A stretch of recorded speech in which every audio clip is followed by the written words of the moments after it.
Hi everyone, and welcome back to the Little Miss Funeral YouTube channel. By now you all know that I have had a baby. I know I kept my pregnancy and that time in my life completely offline, and I talked a little bit about why I did do that, both in my blog post and in my one video.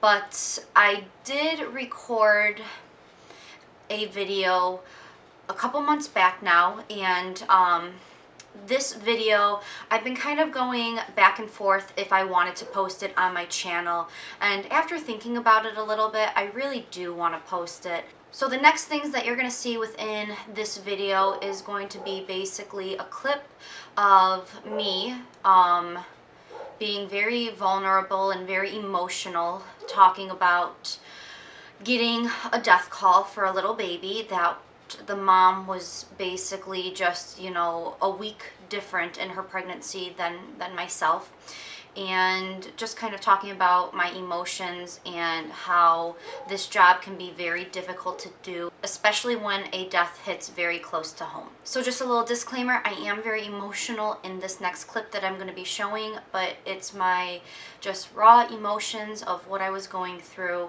and how difficult this job can be. So keep watching to hear me talk about that experience. Okay, so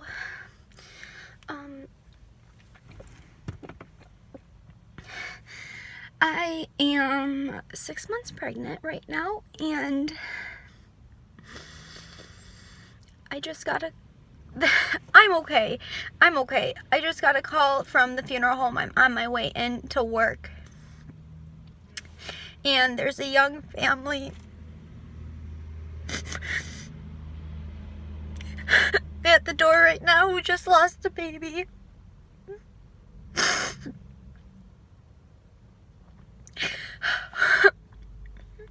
And I'm always the funeral director that meets with the families that lose babies, because I think I'm a girl. But I've never been pregnant or had my own. And when my associate called me to tell me that they were there for the first time in my professional life, I told him that I couldn't do it, that I couldn't meet with a family. And I'm going through so many emotions right now because I am so disappointed in me that I can't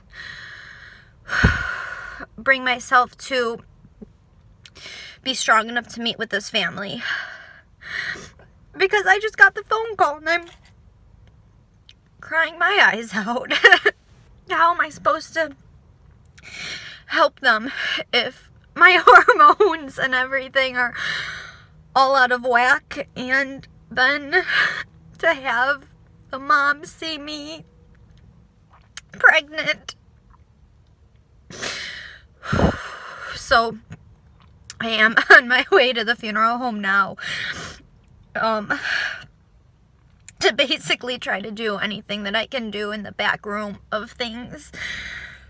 But I'm just a mess, and I can't stop crying because babies always bothered me in the past when I had to do their services, but it was never something real to me, like I said, because I never had my own.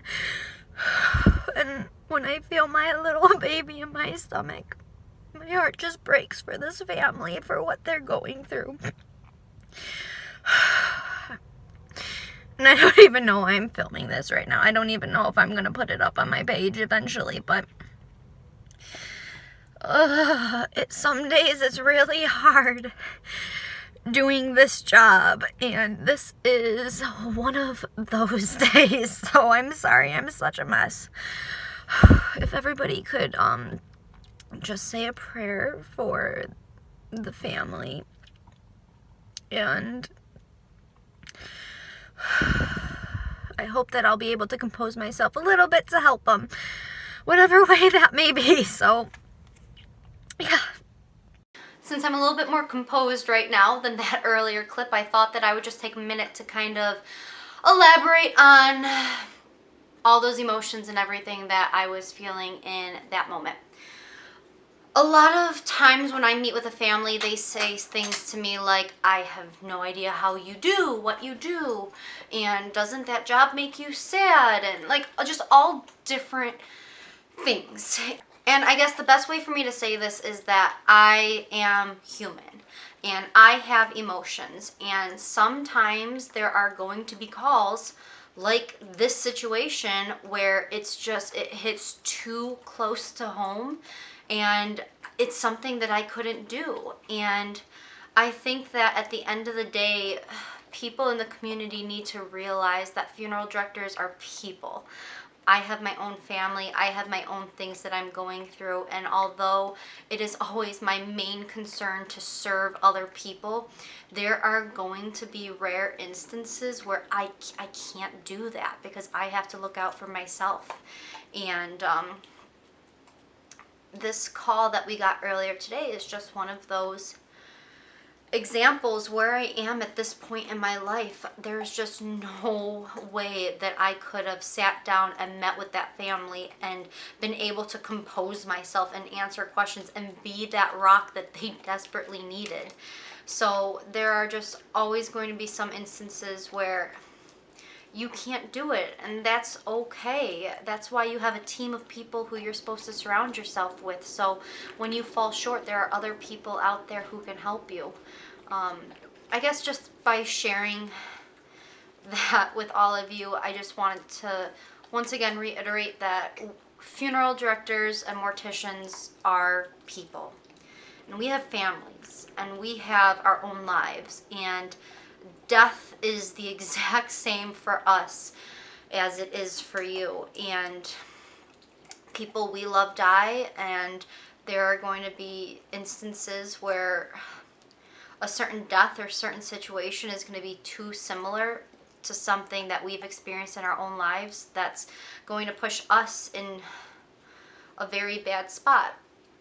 So this whole video is basically me crying and rambling and things like that, but just know we are people. We feel emotions and grief, and we want to help other people, but sometimes we can't. And please, please, please forgive us for those times that we can't, because we feel like we're letting ourselves down just as much as we're letting you down. So thank you all for watching this, and I will see you all next time.